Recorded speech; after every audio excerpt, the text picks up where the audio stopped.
Hi, folks. Welcome to another edition of Africans Talking Sports. I'm going to be a host tonight, Aldrin, aka Drinko. And on this episode of African Talking Sports, I have with me Ty, Tyrone, the Chelsea man. Oh, So, Tyrone, how you make doing today, man? make me intros. Man gotta put it out there like that I'm though. just I'm just here so I don't get fined. How you doing today, Tyrone? I already told you I'm just here so I don't get fined. Man, I'm okay. I'm okay. Good. I will see. I will see after tomorrow how I'll be feeling for the rest of the weekend. But as of now, I'm okay. Also on the podcast with me tonight, I have the great Al, the Banter King, the Sitting right Arsenal here, man. fan, the man who is all of a sudden supporting Sheriff tonight. How you doing tonight, Al? It's been a good week, man. uh, Been a good week. Yeah, I know what you're talking about. I feel you. We'll get it. We'll get more into that. But yeah, on the rundown tonight, we're going to look at the Champions League. We're going to review the Champions League. We're going to look at PSG and City game. We're going to look at Madrid and Sheriff game. That was a shot. And then in part two of this episode, we're going to look at the EPL. We're going to review the Arsenal and Spurs game. And we're also going to review the Chelsea and City game. And then we're going to go into last week's scores in the EPL. And then we're going to move on to our regular predictions. So, gentlemen, you ready to get into it? yes, sir. Let's get started. Let's go. Let's look at the PSG and City game. I'd like to know what your take were on that game. I watched part of it. I went in and out of the game. I think PSG had a good performance. I think City dominated the game That's what I was about to for say. most part of it, but PSG had the chances and they took it. And I know we're gonna get into it more, but that goal from Messi was exquisite. You can't argue that. Messi was Messi again, and he made a difference in that game. I think what's his name? Idrissa Gay, I think was the man of the match in that game. Not only did he score the first goal, but he was pressing all over that game. You would think that he was an imitation of N'Golo Kante from Chelsea when the way he performed in that game. But hey, let me get your take on that PSG versus City game. I got the same take as you though because PSG won the game, but they were wide open for the most part. They had a lot of spaces behind them. City dominated the game. City didn't take their chances as PSG did. PSG got that chance. I mean, the second half was basically level until Messi had that magical run, hitting it up in that top corner. But for performance, I mean, performance don't win the game, but performance wise, City outplayed them, and then PSG just took the chances. They were just clinical on the day and won that game. City put too much they put too much energy into the Chelsea game, so they came they came into that game a little tired. So you can't fault them. That group is hard though. That's a hard group. Yeah, So we'll see how it goes. I think PSG goalkeeper, what's his name?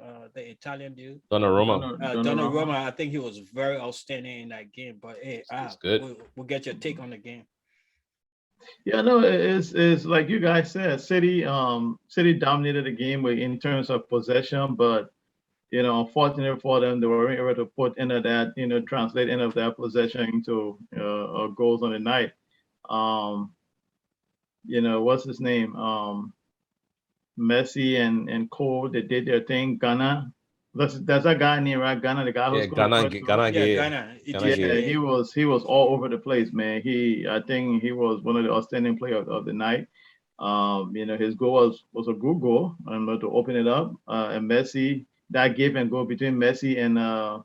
Mbappe. was it Mbappe? Mbappe. Yeah, Mbappe. that was a nice play, and Messi, put it home, while falling away. But And that was yeah, it. That was the to the first. That was play. his first goal for PSG, right? Yes, The first yes, that's the overall first goal. First goal goal for since signing, PSG and and first time he's what a night to score that goal. So they won. I mean, they took their chances when they came, and luck was on their side, like my boy Geeks would say. And I already started. I told Geek to come on the pod tonight. He said no, so so he's yeah, going. You get other hits. so it was a good game, but City play. I mean, they just weren't lucky enough. That's all. Yeah, but you see, looking at Pep, Pep started this whole false nine thing, if you will, and you Mhm. know, tiki football and all that kind of stuff. Tiki But taka. tiki taka, there you go. But are we going to agree that it's time for City to get a striker, or is he going to play It's not. It's not we Jesus? agreeing. It's not we agreeing. Is he going to They play have Jesus as a been. striker? It's long overdue. Is Yeah, it's not. Jesus a striker? It's not us agreeing. It's just he went out striker this past season. I don't know why he don't. Every time Jesus comes central, they play him on the wings. But every time he comes central, he makes something happen. I don't know why Pep keep forcing him out on that right wing. He's not. He's playing, but he's not. He's not giving the team. He's not contributing enough of what he can give centrally. So I guess Pep trying to be a genius and he's out geniusing himself, or maybe he's gonna have Jesus drifting a couple of times in the game. So, but that's not beneficial for them. They wanted Harry Kane, they didn't get Harry Kane. They should have had a plan B Mhm. and C. You can just go in the market with one plan, and then you go out. You guys are playing backwards. They bought Jack Grealish before they could buy Harry Kane, and then they were messing around with the money. So that's what left them handicapped. They noticed that they do need a out and out striker. That's why they try. I think they're gonna try again in January. From the way I'm looking at things, because the season's still early.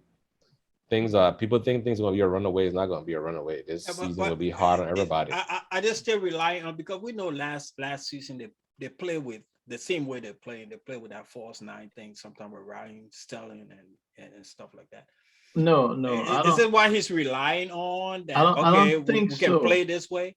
I mean, I that's his, know. that's his fallback plan because the striker didn't work. Yeah, that's just something that he will do. If he don't get what he wants, but he's relying on it because he actually tried to get a striker. And the money that was talked about out there was not peanuts. So they did try to get a striker. They But could have added to the peanuts and yeah, not not not yeah, not put the money on Grealish. yeah, true. But the intent was there, and knowing that he needed a striker, especially he doesn't have what's his name, Aguero, who was always injured, but at least that he was there, that you could bring him on, whenever he's fit. But they have nothing, pretty much. They really don't They got have. Jesus. That's it. Jesus is not. It's not a striker you would depend on to go a whole season. I know. I'm not saying the whole season. I said for now that they No, should I know they should what you're play him saying, but I'm just centrally. saying Yeah, I'm just saying that we can't say the guy Jesus, because even having Jesus, you still need that guy, that will be up top. Go ahead. they signed Jesus as a striker, right? Hmm. So that's the striker you got on your team now. So why not play him in that position? Maybe Instead of trying the other stuff with the false nine, why not play Jesus in that position? Because hey, come on, Jesus has scored some some decisive goals for them. From the central position. So I don't know what Pep doing. yeah, know? maybe Pep just don't trust him. Maybe Pep don't feel he's the guy to be the guy up top for them. Maybe Pep don't see that. So who knows, man? So and another thing that struck me from that game, why did he play De Bruyne all wide? Why not most central? The same reason he playing Jesus out wide. Why you asking like you don't know what Pep is doing? The same reason he playing. The same reason he playing Jesus out wide. That's the same reason he playing De Bruyne out wide. And De Bruyne supposed to be central. Everything in his team revolves around De Bruyne. Yeah, Mhm. so So I don't even know why he isolating the man on the wings. Maybe he wanted to cut in and that's not play his it, but game. But that's not his game, though. I mean, you've yeah. been game. successful So with him playing. You've been successful with him playing in the middle. That's where Pep said as a he coach, shined. you always got to redefine yourself. So that's what he's Well, trying to do. well, apparently he redefining himself the wrong way this time around. So, I think another Man City outstanding player in that game was Rodri. I think who? Rodri, Rodri. the He midfielder. suddenly gave the ball away. He suddenly had any missed passes and stuff like that. I think he conducted that game pretty well. Well, so that's it. PSG and City. That was a pretty good game. So we're gonna go ahead and let's look at what's Al been waiting for. Madrid versus Sheriff. That was a shock. Not a shock to me. Madrid play. Madrid play. They play pretty well. Sheriff took the chances, and and that winning goal was a strike. It was a blow. We had to depend on a penalty to come back into that game. We had chances. Modric had a good chance when he came out. Jovic, I think it's just a waste of time. Hazard, I think it's a waste of Everything time. somebody's a waste of time. I know. Everything Yeah, you got, I'm you waiting. got I'm a new waiting. person. I'm waiting for. I'm waiting. Jovic had chance in that game when he came on to put Madrid ahead. He didn't take his chance. Hazard was just a waste of time. I think Hazard is just occupying space. They should just cut him and get loose with it. But anyway, Al, what do you think about that? I'm just waiting for you to say Benzema is a waste of space as well. No, Benzema is Can't never say a that. waste of space. You can't say that. You never say that. Because the man was, Benzema is Madrid right now. So Benzema is so you never can't say that. Benzema is never a waste of space. the man was falling over himself in the box, tripping over the ball in the box. It's okay. But, no, but anyway, no, I don't know why you said that the shot. I mean, I know, the little sheriff, but look, man, Madrid is not the Madrid of old. Let's just be serious here. You're not the Madrid of old where you're just going to walk in the Champions League and you think you're just going to be in a team like that. Yes, I must give it to you guys. Let me put a little positive out there to make you smile a little bit. A little positive out there. Yes, you did dominate the game. You have possession. But again, like I said, Madrid is not a Madrid of old. So you're not just gonna, with your domination, your possessions, it's not gonna be an automatic win for you. And this is coming from a man that don't even play in the Champions League no more. Oh, What does that matter? That, you know what? That is the best position to be coming from because you can get your popcorn anytime. You can even add a little bit of roast corn to that, and you can just roast corn. you can just have a party with it. You know what I mean? But look, the game, man, the sheriff. You know what I remember? Like when like these bounty hunters go to a house, one guy go to the back door, and then the other guy to the front door.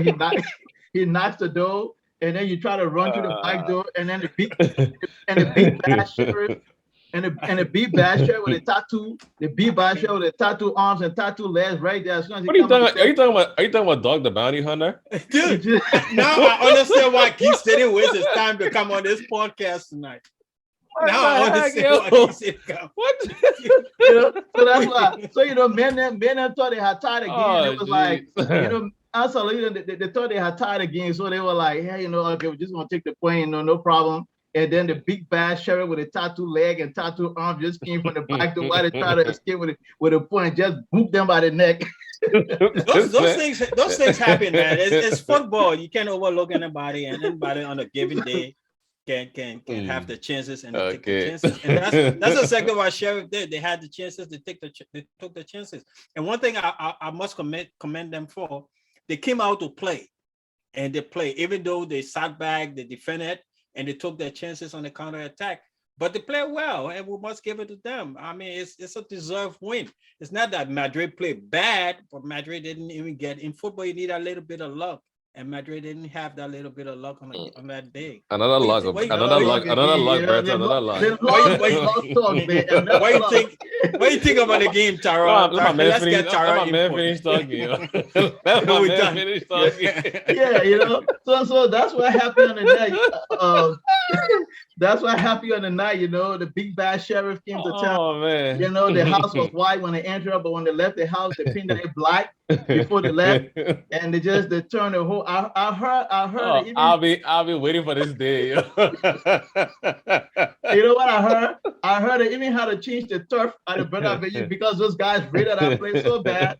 They had to change the turf for the weekend game. Man, you know what? That night was a glorious Champions League night. And those are the nights. We got you, man. We got you. So big up to the big bad sheriff. Ty, let's get your input on this game. We can't have Al go. My input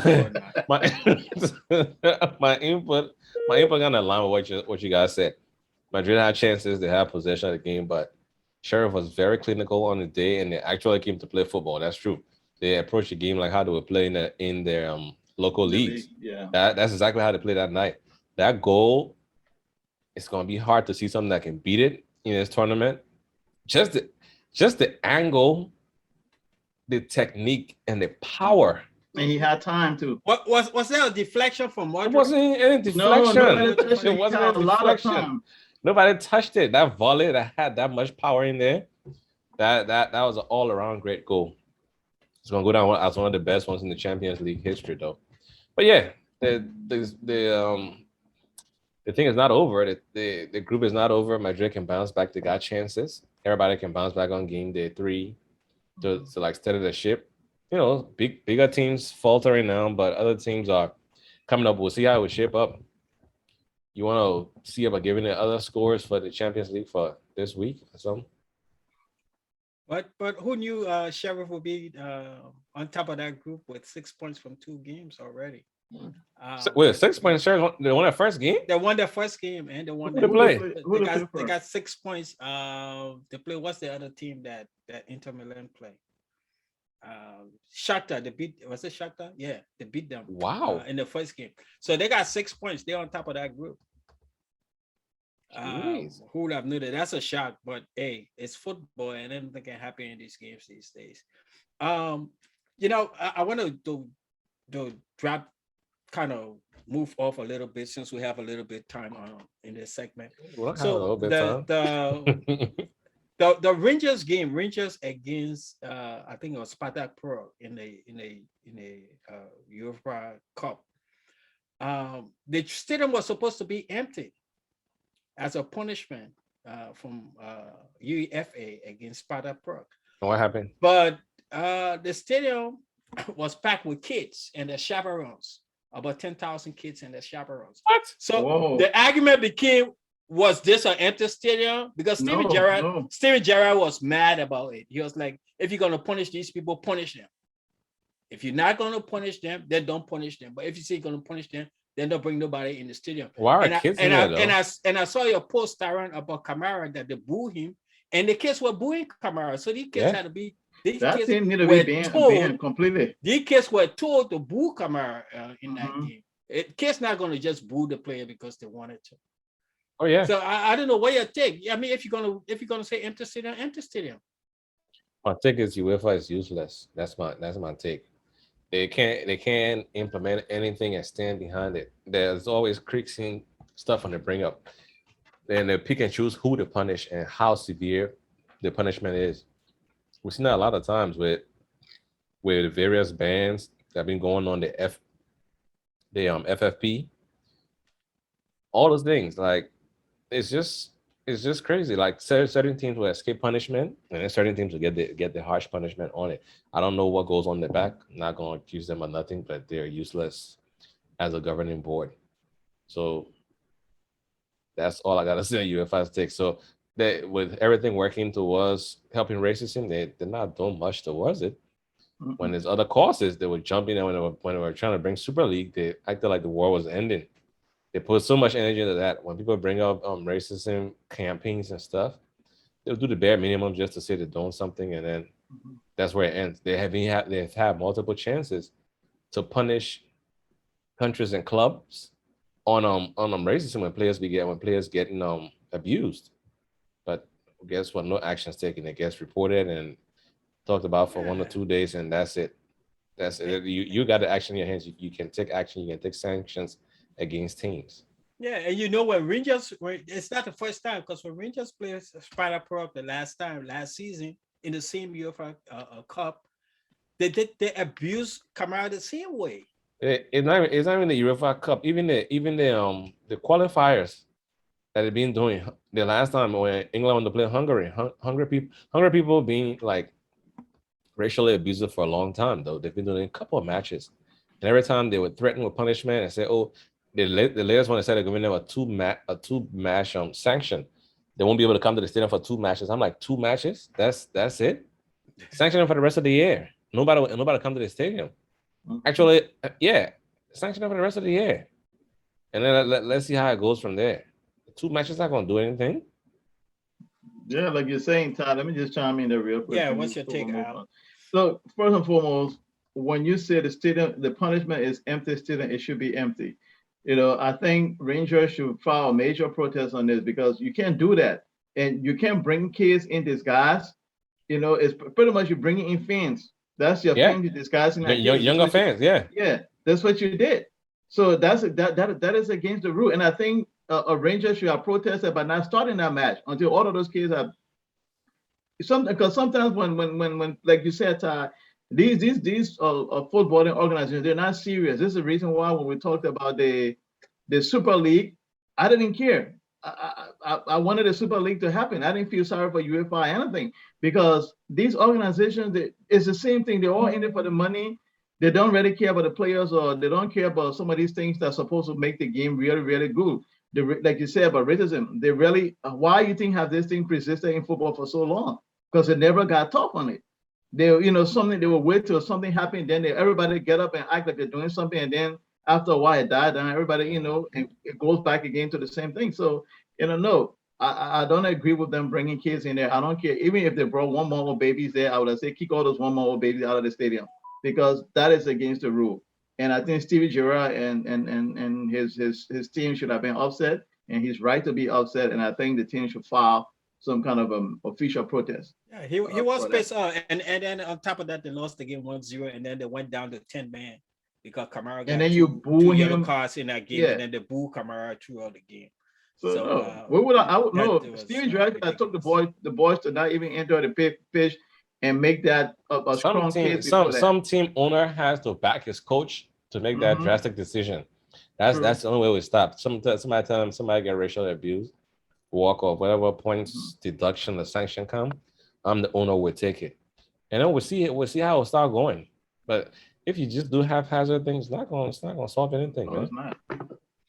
Okay, folks, that brings us to the end of part 1 on this podcast. We will see you on the other side.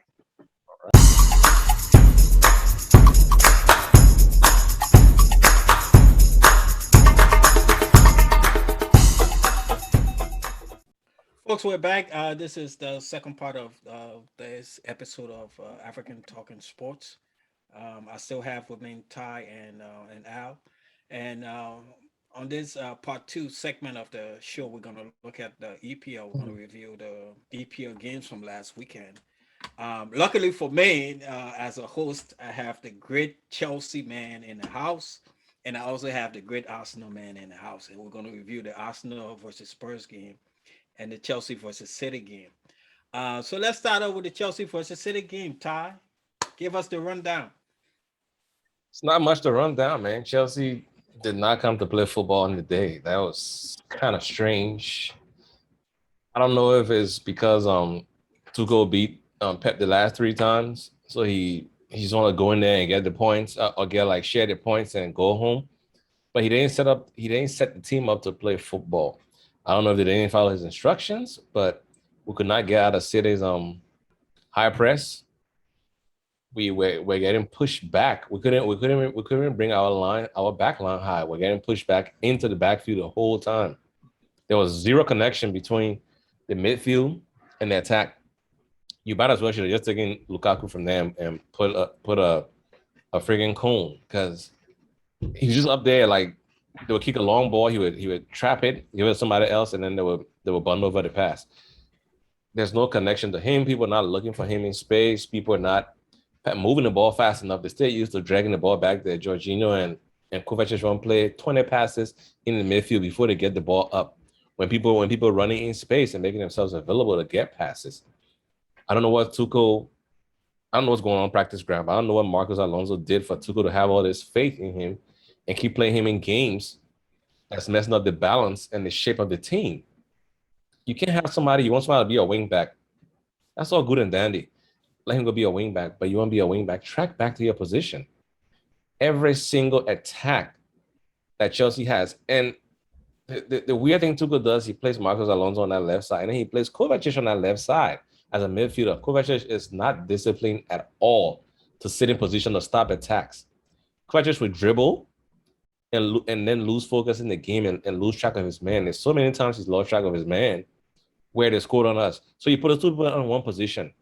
Marcos Alonso on track back. Marcos Alonso is one of the laziest football players I've seen in my life. I'm not even exaggerating. For as big as he is, dude is 6'3", some 200 plus pounds.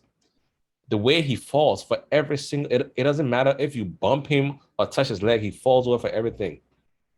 falls over everything. He never tracks back. Every time they attack and they're attacking us, the midfielders be running faster than Marcos Alonso. Marcos Alonso be like trotting down the field to get back in position. I don't know what Tuchel sees in him, but that's a disadvantage of the team. Okay, he was here for preseason. He's playing.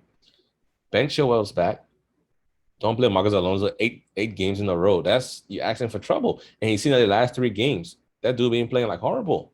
He's good for giving you a month of good play and then going back to his crappy attitude. Do you think he's using that guy to get some goals?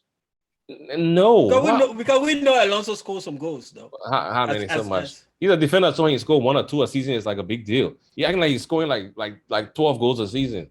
He's scoring like 2 per season. It'd be like class goals. It'd be like beautiful goals, so we remember it. But what's so much? Why is he giving the attack apart from scoring goal? That man is stepping on Lukaku's toes. That's where he be. He be in the 18-yard box on top of the 6-yard box. True. He's a wing back. A wing back. He occupies the same position Lukaku trying to occupy. How you run spaces over there? Everything he scored a little bit of goal. It got to his head. I mean, I don't know what's going on, but Tuchel got to stop putting trust in only the senior players and give the players who are willing to contribute a chance. There's no reason why Jorginho, Mr. European best, I don't even know how to give him that award. He should be playing those many games in a row. That's what I'm saying. So, and this is for you and Al. Where's Al? This is for you and Al as football fans. What struck me when I first started watching that game was I didn't understand why he had Kante, Kovacic, and Jorginho in the game at the same time. Defending, you're trying to defend. That's why you got that much. You got the midfielders in there who would basically get crowded out by Cancelo, because what all Cancelo was doing was pushing up and then dragging Kovacic and Jorginho's attention to him. Kante was on Rodri. Kante was over there with Rodri trying to occupy Rodri. And then Jorginho and Kovacic following Cancelo, pulling him out of position. And De Bruyne was just like climbing right behind him every single time and affecting the game. I don't get it. It's been like 3 coaches, Sarri, Frank, and now Tuchel. We're seeing the same thing from certain individuals, and it's still getting played. And what I don't see is I got what you're saying, but I would not have a Chelsea team that would play the 3 midfielder at the same time. I only have a Chelsea now that will play 2 of them at the same time. Jorginho and Kovacic should never play together unless we're playing like a championship team or a lower level team. Any team that got midfield worth its salt runs circles around that midfield pivot. I'm sorry. I know he got European best. You shouldn't be hating your own player, but yeah. I don't know how you won that over Kante. I don't know how you won that over Kante. I rather know how you won that over Kante. But Al, we're gonna get to the Arsenal game, but before we do, Chelsea of late, especially in the last 2 losses, they went to Juventus and they went to City. Disjointed. I have seen Chelsea play they have been very disjointed, and they've played very slow. Very slow. The only time I see that Chelsea is more aggressive on the ball is when you play Kante, Mason Mount. I don't know if is it Mason that Chelsea hurt. Is it that Chelsea depend on them? Yeah. To bring the energy to the game. Especially Kante. I mean, Kante is he does a lot of work in our midfield. I don't think they have anybody like him that actually do what he do. So if he's not there, if he's not 100% there, you're not gonna get it from the other guys. And Mason Mount, he's a young player. He's a young, high energy player. So his game is gonna be strictly a forward game, trying to take the ball down, and trying to make this little cut in, from the wing and trying to make things happen. But the other guys don't do that. It's Jorginho and them don't do that. So you're not going to have that same type of energy, that same type of movement, that you have from those 2 guys, from the rest of the other guys. But going back to the game on the weekend, though, I don't know. For me, it's like it took Chelsea so long to actually get out, and if it weren't for Mendy making some really crucial saves in that game, it would have been bad. I mean, that game could have ended 3-0 or something like that. But Manny had some really, really good saves in that game to keep Chelsea in it. But unfortunately, Chelsea couldn't score. So like you're saying, the game it took them too long. I'm like, is this a team that won the Champions League? What's really going on? Is it just? I don't know. I really don't know, man. Yeah, because every time Chelsea played that slow, they tend to give up possession, right? I think City had like 70% possession in that game. Yeah, playing very very slow, not recognizing runs on time. Players making runs into space, and they will look at it run. I don't know if they look at it, but we all seen it multiple times. The guy coming back talking to you, hey, if I put my hands here, put the ball there. I got a leg on him, put the ball. I don't know what's going on. Tuchel really need to take that some time to review himself. I'm not panicking, because these two results happen. The team can play better. They know they can play better. They've not really clicked this season yet. Yeah, they won some games in the beginning of the season, but if you see those games, you would have seen similar issues in those games. The only reason it happened, we didn't say much about it because we're clinical and we scored goals and won those games. But those same issues were there from earlier games. That Aston Villa game, we had no business winning that game 3-0. Aston Villa played well. Aston Villa could have had 2 goals in that game. But when they didn't say anything because 1-3-0, so we're like, oh, we're just gonna forget about this stuff. Tuchel need to review himself. He needs to look within himself, man. Should he go to more of rotating, especially in that mid? Yes, because I think Kovacic for some reason mentally, I don't know if he's there. Did you see how many times he gave the ball away in that Juventus game? Kovacic does that a lot. He dribbles. I mean, he's our best midfield dribble. Well, I won't say that because I think Ruben Loftus-Cheek is the best midfield dribbler on the team in retaining the ball. Kovacic is close second, but he being hurt to give Kovacic the world-class tag as a ball carrier, but his decision making is not that great. He did one this season when he gave that Aston Villa game when he gave Lukaku that quick pass. Why did you do more of that? Today, Tuchel was saying he and Mason Mount got connection with Lukaku. I said, not from the games I watched, because a lot of times Kovacic being positioned to slip Lukaku through, he don't get it there. Mace got chances to do it too, and he worried about taking his own shot to get some glory. I'm like, Mace, that's not your game. You usually let the game come to you, and then you shine. Don't go out of your way to to play out of character. But so I give City credit, man. They play well. They made us to play bad, I should say, and they deserve the win after getting beat 3 times and then getting beaten in the Champions League final. They would have been out for some kind of revenge.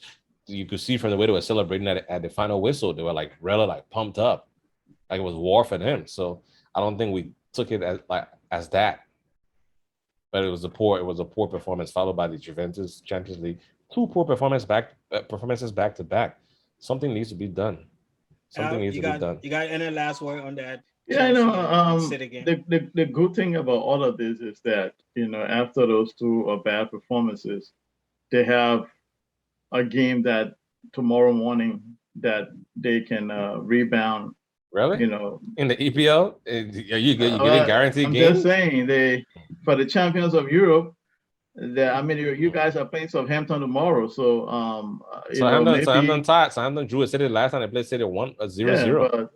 But but still, I think you still have a chance of trying to read this. Oh no, got a chance. But you make it seem like just like a kick wall. You guys are the champions of Europe, so I expect that to be something you guys should use. Last season, I'm tired to win football. And I'm tired to win football. It was just July, man. Wait, was it July? Late June? Early July? No, July? It wasn't July, man. What was it? You talking about July? It was in May. It was in May, bro. Okay, but late May? It was in May. It was early May. It was in late May. Okay, well, but it seems different. That's last season. You had that. No, wait. Look at this. You had the Champions League final that late, right? Mm-hmm. Then you went into the Euros right after that. Our team, Chelsea team, about 90% of Chelsea team went to the Euros. You're right. We don't have a lot of players that stayed at home to do preseason. So you got those guys coming back fatigued. They're coming back in staggered motions. Like some players will come back like this week, the next week, the other players will come back. The English boys, they didn't come back until I think 2 days before the season started. So out of fatigue they got, they ain't even click yet on practice ground. It's crazy. Let's go to the next game, man. Forget about this Chelsea nonsense. Maybe that's why Alonso is playing a lot of games. Probably. Hey, so get him out of there. He played 5. That's enough. Hey, I'm starting to think about Alonso on Chelsea team the same way I think about Hazard and Juve on. Like, Starting to you just want to think about Alonso. Let's let's move on. Let's move on to Arsenal versus Spurs, and I know this is the one that Al's been waiting for. And with 3 first half goals in that game, Arsenal put the game away in the first. Excellent goals too. Yeah, they were very pretty goals. So let's hear from Al. He's looking at man. He's still looking at. Go ahead, Al. What's going on? You know what? Let's hear from Al. I want Al to tell us about the Arsenal performance, because I think that was Arsenal's best performance in a long time. Yeah. They play like Arsene Wenger, Arsenal in that first half. That is true. That is one of our. Should I even say one? That was like our most impressive performance in a very long time. I mean, yes, we have been aching a win sometimes and we have been beaten, but that performance was one of the most convincing performances under Arteta in a very long time. Like, I can't really put my hand on anything negative that much. The only problem is one problem I had in that game is one of the things that I always fought him for is his game and man management. I thought that the substitution should have came before that goal came. That, and I thought if he had made a substitution on time or a little earlier, we probably would have had a clean sheet, because Ramsdale were immense. I mean, I enjoy, Jerry asked me, man of the match, I said Ramsdale. I know Smith Rowe played very well. I mean, he's, I think he was the man of the match, the official man of the match, I think.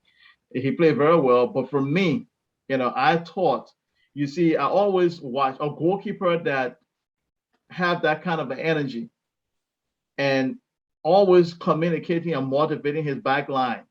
He wins your game. You see, so what he did in that game, the passion he showed, the continue motivating his backline, even when he made saves, or when a defender did something good, he was always there, picking them up. When who was it? There was a little scrap, something that happened, and was it Smith Rowe? I think it was on Smith Rowe, and he came and stood up for Smith Rowe. So that stuff wins your game when you have a goalkeeper like that. So for me, that was my. I know you're gonna say you guys was after Ramsdale from the beginning, but I want to say that he's, for me, of all the signings that came in, I know it's kind of early. It's kind of early. I know that. I didn't say nothing. That's exactly where you're going. I know you're tired. That's where you're going. But so far, all the signings so far, he has been the one that has stood out to me so far. And I think when he came, he said something about he didn't come to play. He came to take that number 1 shot from Leno. And I think he's very serious about it. And I hope he can maintain, and not just maintain the form, but I hope he can keep, increasing our performances, because we need that. We need that from our goalkeeper. But the game was, look, I don't have nothing negative to say besides the substitution. I thought he should have done a little earlier. The game was excellent. The boys came out. They played like they were actually playing in a derby, in the North London derby. I mean, everybody, the young guns was on point. Saka, Smith Rowe, they did their thing, man. And for once, Arteta actually got a lineup that I thought was a lineup.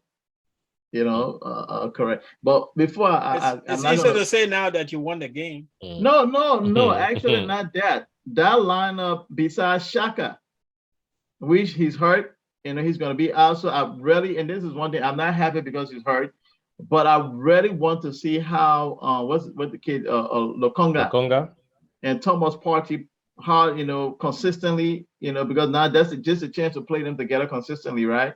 We have now seen that actually Smith Rowe and Odegaard. These are the positive I take from the game, because I don't want no excuses from Jerry and all the Arteta fanboys, because that game proved that what's his name, Odegaard and Smith Rowe can actually play together.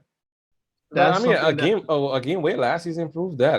When Aldrin called Yeah, for it but you one game, see, and then we saw it go in the real game. So it's not this game that did that. yeah, but this was a derby. That's why I'm kind of emphasizing on this game. This was a derby, right? So I'm Okay. emphasizing on that because now we've seen it that it's kind of like okay, it's proven now in a big game in a serious game. So I don't know. It's because again, I don't want to get climb on top of the mountain and scream because we all know Spurs was not really performing that good. So Brighton game over the weekend. Is it tomorrow? Is it tomorrow that we play them or Sunday? But the I Brighton think it's game, tomorrow at 12, is 12. 12:30, Okay. 12, So 12:30. Yeah. Brighton is a low. That could be a tricky little game for us. And if we can put up a performance like that against Brighton, then I know that Arteta is really serious. But not to end that, it was just not under the. We had two derbies, right? The men and the women. So we beat the men team on the weekend, and then in May week, the women team beat Spurs women team 5-1. So we shot at them all over in both men and women derbies. Man, talking about women therapy, bro. Look, but hey, before we move on and Ty, I'll get Mhm. to you. How much did Arsenal pay for Aaron Ramsey? I'm just Was it curious. was it 20? Was it 23? 30 mil. Was it 30? Okay, Yeah, yeah. because y'all made a big fuss about it. How Yeah, much? we How much? did. How much I did was it? gonna. I'm guilty of that Ty, too. Ty, hold on, Ty. How much did it sell Martinez for? My man, forget about that thing. Let's move on to something Look, else. but anyway, going back to the game, Tyrone, I think Arsenal as a whole in that game, I think the Smith first Rowe, 65 minutes. Saka, The first 65 minutes. and Smith Rowe, Saka, and Odegaard. I think they were very excellent. I think should Arsenal lean more towards those guys to try to propel them during this season? But they don't have nobody else outside them that That's much. that, that's the focal point right there. You Exactly. can't depend on Nicolas Pepe. I mean, he's No, inconsistent. He's very as much as I inconsistent. love him. You have good games, and then he will have like very poor games. I don't know what's going on with the coaching. Like I said, I don't know the guy like behind closed doors, like beef or something. But it's kind of odd that, like I said, not playing more than he should be playing. But you got to go with what you got. That performance I put on in the first 65 minutes was class. It was like the old Arsenal. I'm talking about Arsene Wenger Arsenal when they were like at the height of that game. They played really well. And then they kind of like dropped back into some bad habits. But in the last 25 minutes of the game, which brought about a Spurs goal and some sloppiness. But when you're trying to grow as a team, you gotta take these performances and build off that. So we'll see how it will go the next few games. Yet it was a very, very, very important dominant performance for them, and it should help them move forward. Though we'll see how it will go and if the Arteta outshouts will like subside a little bit. But that's all I got on that game. I think the second goal was the best of the three. But Goal, yeah, all the goals are nice. No, To me. those Second are goal is beautiful, class. man. Yeah. well, let's move on to what we got next is the Predictions. scores. No, we got the scores. Let's just run through the scores from last week, and we can touch through them as we do before we get the predictions. So we had Chelsea losing out to Man City. Man City 1, Chelsea 0. We already went through that game. Now, the game that I wish you guys could talk about a little bit is Man United versus Aston Villa. Villa won that game 1-0. What happened? What happened with the penalty? Because even the Aston Villa goalkeeper Martinez was telling Man United, let CR7 take the PK. But he was trolling though. You're getting Bruno's I know, head. Yeah. I know, but hey, even the opposition goalkeeper was. But you got blame the coach for that because when CR said, I mean, I guess you're just going with Bruno being the last year taker, and Bruno's good at it, so you can't just get him off as soon as CR7 comes. He was trying to set an example, and he lost 3 points based off that. Because if you look how Bruno's been playing now, Bruno been trying to do the most, like playing out of character and doing like all kind of extra stuff because you want to prove that Ronaldo's on my team in Portugal and he's here now, so I gotta show him that I'm the man here. Like Bruno, play within your frame. In the game, Bruno be taking shots from like he scored a goal like that before this season. So I guess he's just doing it, taking shots from like odd angles, not passing the ball a certain way and like flopping all over the place. So I don't know. I can't blame him for losing the whole game, I don't know why he kicked it that hard. He kicked it like really hard and high. But it was weird. It was a weird. But Aston Villa played well though. They could have had more goals in that game. De Gea kept them in that game too. It kept Man U in that game, just how he did in the Champions League. He did the same thing in that game. He kept them in there. And I know Bruno was taking United PKs before CR7 came there, but what do you think? With CR7 on your team, would you have somebody else taking the PKs? Now, here's the thing. You guys know that when he was at Madrid, I went at him. But one thing you will never hear me saying or discrediting this guy is his goal scoring ability. He's the king of penalty. That's why we call him Pinaldo. So you cannot have him on the pitch and then you tell somebody else to take the penalty. I blame the coach. Yeah, you cannot do that. Give the penalty kick to the best penalty kicker on the team, especially in a game that you need a goal. You do that when you're up multiple goals, you can take that risk, right? But you need a goal, you got to give it to him because he knows how to place it. That's his job. So, hey, whoever decision that was, whether the coach, the player, whoever, they screw it up. Yeah, man. Okay, let's move on with these scores. We had Leicester City against Burnley, and that game ended 2-2. That was a good game, actually. I watched that. That was a good game. Everton beat Norwich City 2-0. And the great footballing Leeds United is having a tough time this season. They lost to West Ham 2-1. You still say great? Tough time. They're beating them. You're talking about having a tough time. We're having a tough time, but we'll bounce back. I think our season will kick off. At the end of the day, we'll still be in the EPL. Somebody about to get fired. Watford and Newcastle United drew 1-1. Brentford and Liverpool. Now that was a game. I don't know what happened there, but that game ended 3-3. That was lots of goals in that game. Yeah, and most of us overlooked that game as a Liverpool walkthrough. Yeah. Brentford showing the juice, man. Yeah. They the new remember how Sheffield United came to did that same thing? They're playing everybody hard. They should have juice for us sometime, and then they'll go back. It's like that end game season. So as the season progresses, we know they're gonna fall off the mark. When we start getting to November, December, that's when you're gonna start seeing. November, December is when you're gonna start seeing the turnaround. Wolves beat Southampton 1-0. And we just talked about this. Arsenal beat Spurs 3-1. Why are you calling the score again? Crystal Palace and Brighton played a 1-1 draw. I think Brighton has been a very good team this season. And scoring their goals too now, so they're being a little better, taking their chances and scoring their goals. Yeah, that's what I'm saying. Tomorrow game with them is going to be based on how we perform in that game. Going to tell us a lot of things about Arteta's Arsenal going forward. Okay, folks, this leads us into the part of the show that we've all been waiting for, and is the predictions for this weekend's EPL games. Early morning, 7:30 tomorrow morning, we got Man United versus Everton. Tyron? Man United will be a draw, 1-1. No confidence in that one though. Al, what'd you say about Man United versus Everton?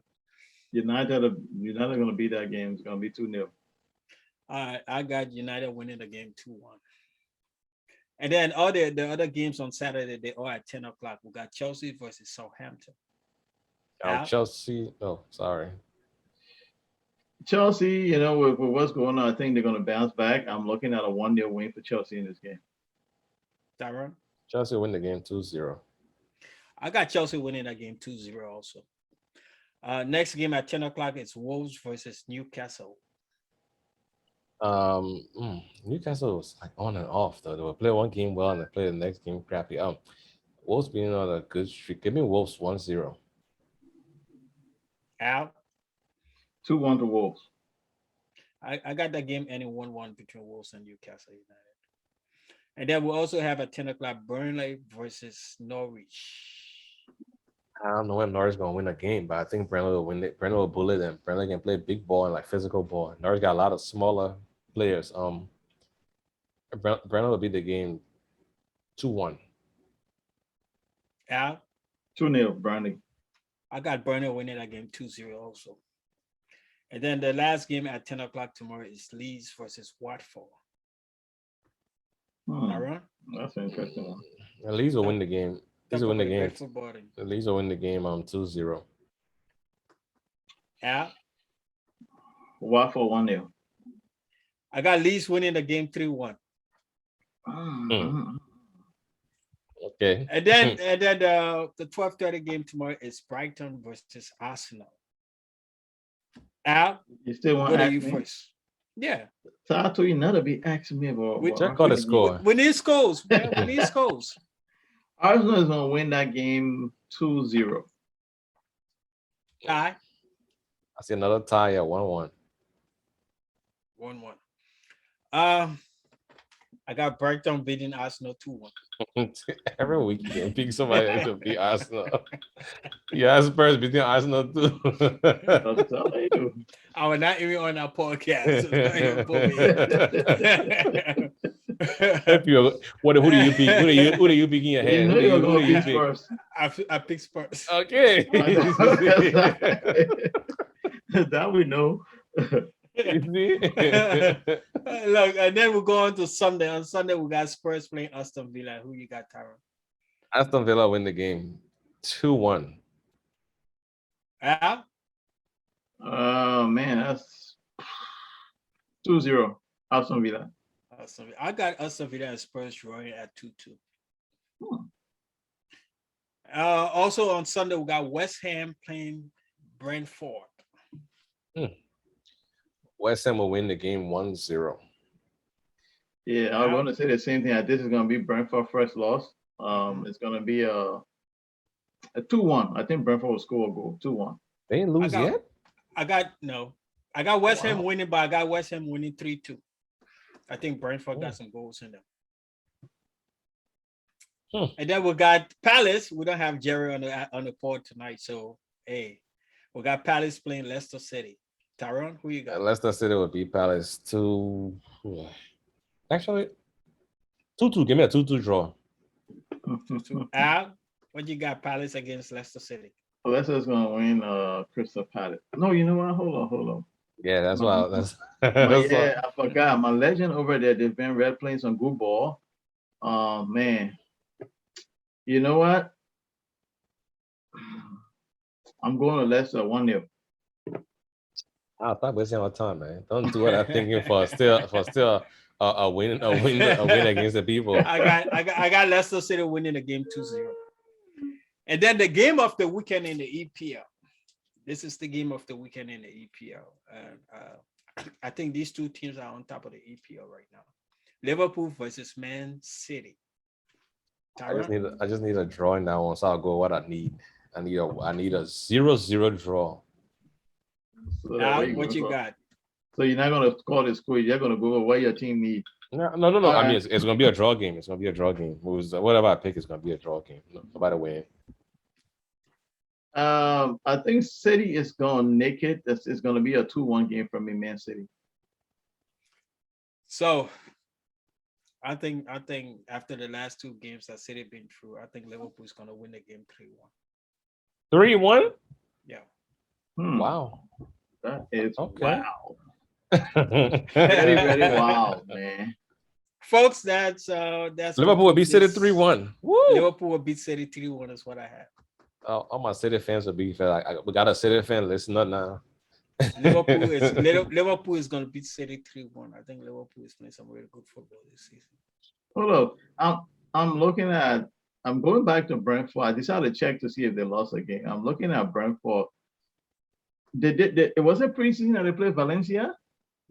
I mean, of course, Brentford Yeah, just that's came up. Who would they play? preseason. They're not in no league together. Yeah, they just Brentford came not- up. they're not No, in just Not because Europe. I know they beat them 2-1. I'm like, they did beat them 2-1? Yeah. Wow. Trico, what we doing?